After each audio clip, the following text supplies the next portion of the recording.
Hello mga besh! It's me, Zian and Aya! So ngayon, nag-vlog kami ng desk tour. So ito yung desk ko guys, punong-puno, diba? So first na tayo sa ating mga sa mga items natin. So first guys ay itong bag ko. So hindi na tayo magbabag rate kasi wala lang, mag-tutor lang tayo. Ito. Uy, stop sabi!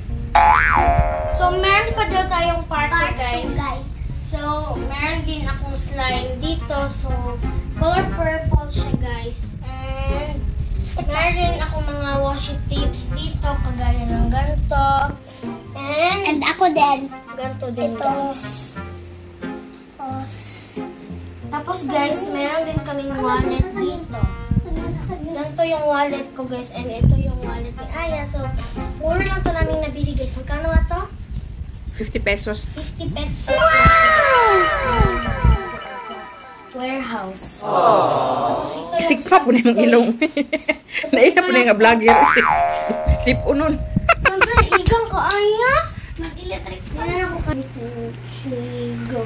So guys, hindi ko na talaga kaya. So mag-electric fan na tayo. So next nating i-tutor ay itong stuffed toy ko. Tapos itong ano ni Aya. Nalaroan niya na yellow na rabbit. So ganito-ganito lang to guys. Tapos meron naman tayo ditong mga colors. So colors lang to ni Aya guys. Meron din akong colors dito. Sobrang dami na naming colors guys. Ayan yung colors ni Aya. So, bye na guys. Comment for part 2!